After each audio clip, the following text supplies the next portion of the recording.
Hi and welcome to the Barney Chronicles. Is the golden dose going to be a thing of the past? What are the alternatives to Mounjaro, if any? What would it look like? A bit of an update on the last 2 weeks for me, some good, some bad, and what my plans look like moving forward. If you are new here, firstly thank you for checking out the channel. My name's Scott, 5'8", 38 years old, and at the start of taking Mounjaro weighed just over 100 kilos, or roughly 220 pounds. In the months I've been taking Mounjaro, managed to get down to goal weight now, and so for me it's more about looking at maintenance, as it's not just helping with the weight loss, but I used to be a heavy drinker previously, also some health concerns I've had, which I'll explain in a bit. And of course, as always, if you're new here, please consider hitting the subscribe, bell, thumbs uppy thing. All the support, of course, really helps the channel grow. So firstly, as everyone's already well aware, the price increases come in on the 1st, which is Monday. Also, there's been a few other things surfacing in the media. Again, it's the media, so kind of grain of salt, handful of salt is always needed. Eli Lilly now have turned around saying they're going to be doing some kind of discount, I believe, for people taking Mounjaro in the UK. So I don't know why that's happening, increasing the price and then saying they're going to reduce it slightly. It doesn't make any sense. I don't know. I don't really know enough about it, but I think Sky News documented there's some form of discounts. I don't get it. Not only that, but the fact that kind of the UK pharmacies, well, all kind of Mounjaro was stopped being imported to the UK before the 1st, so people couldn't get hold of pens. A lot of pharmacies went out of stock.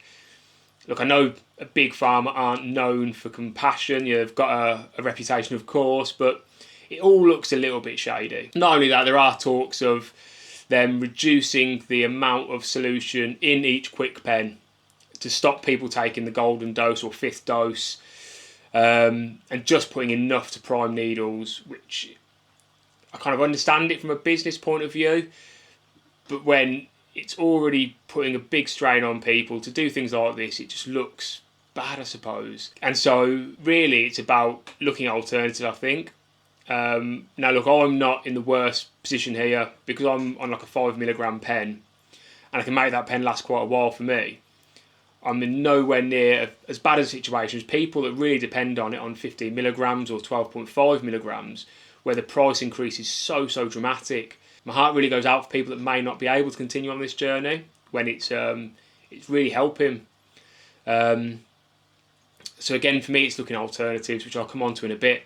On a slightly happier note, so on Friday morning, last Friday, so kind of 8 days ago, at 10:47 in the morning, me and Mrs. Barney Chronicles had our first child. It was eventful, but everyone's happy and healthy. So if I'm looking a bit tired, I am purely running on caffeine at this point. So yeah, that's another fantastic thing in my world, I suppose. But again, even more reason for me to look at how I can afford to continue with Mounjaro now there's another mouth to feed. Because of the sleepless nights and midnight feeds, etc., it has put a bit of a spanner in the works for my working out and my diet.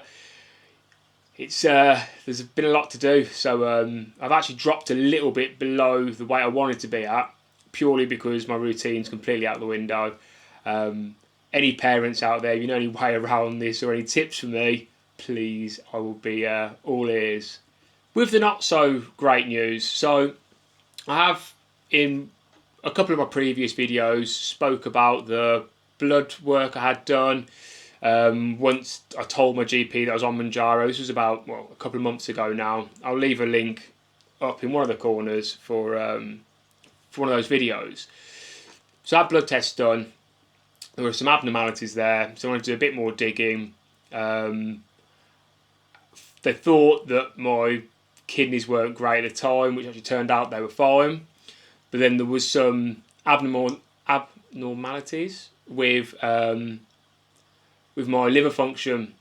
So I was sent for ultrasounds on my liver. It came back that it's slightly coarse, which can be multiple reasons for that being that way. But more importantly, there was a couple of small lumps on the liver itself. Now, it could be apparently like clusters of blood vessel or something more sinister. We don't know yet. But I was sent for further tests. So last week I had a contrast MRI where I was injected with some kind of dye, done an MRI on the liver, still waiting for results on that, but I should be getting them this week, I think, or next week. So want to know more, I'll kind of document it, of course. The whole point in this vlog is warts and all, what's going on in my life, I suppose. But yeah, that's I suppose a bit scary, having recently having a child and then having all this as well. It's a lot to take, but just living day by day, I suppose, at the moment.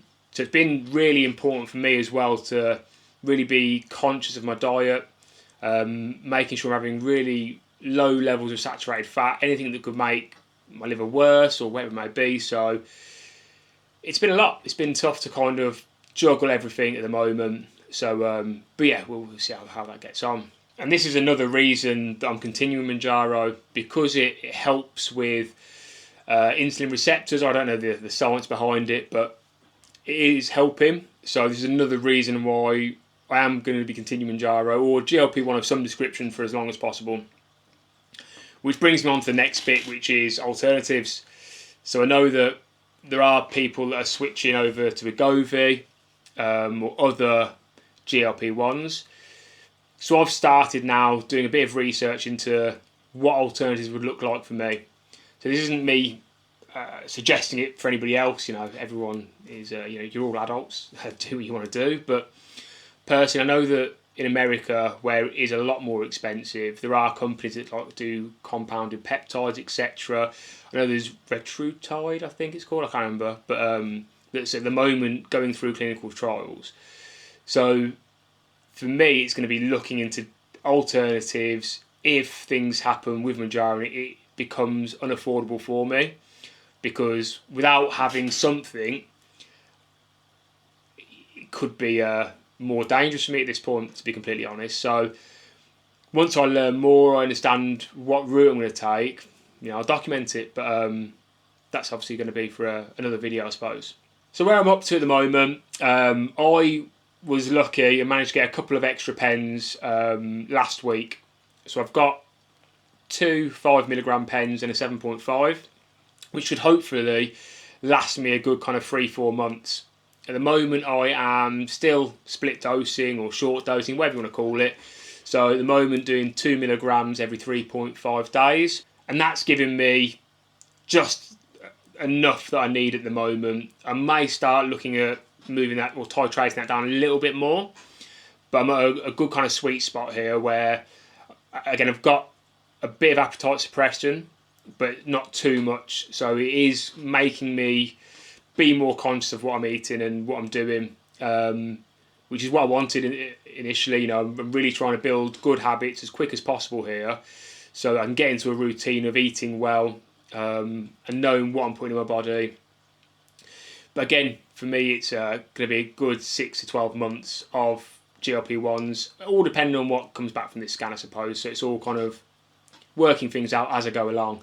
As I said at the start, I have dropped a little bit below my goal weight. It was 80 kg, but I'm now at, I think, 77.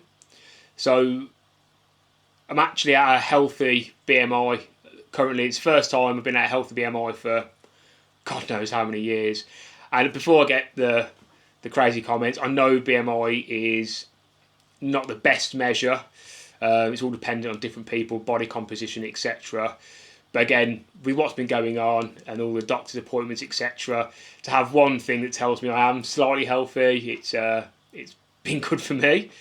But I do want to try and increase the weight a little bit more, get back to around 80, try and get back in the gym. But at the moment, of course, the family comes first, and so working that around everything is the more important side at the moment. So moving forward, what my journey looks like. Again, it's all going to be dependent on a load of different factors, on what comes back from the tests, all that kind of side of things. But I'm going to use the 3 pens I've got left, and then use that time now, these couple of months I've got, to do research into what's going to be more beneficial. Because the pricing and all that kind of side of things. We'll see how it goes. I think it's going to be a case of looking at peptides, Retutide or whatever it's called, and working out if there's other ways for me to continue doing what I'm doing, but more cost effective. We are powering through nappies, all that kind of side of things, you can probably imagine. So trying to make it as cost effective is really, really important. So yeah, bit of a shorter video today. If you have watched to the end, as always, thank you. I really appreciate it. Any tips, tricks, anything with regards to Mounjaro, looking after a newborn child, any of that, more than welcome as always. And yeah, I'll see you on the next one.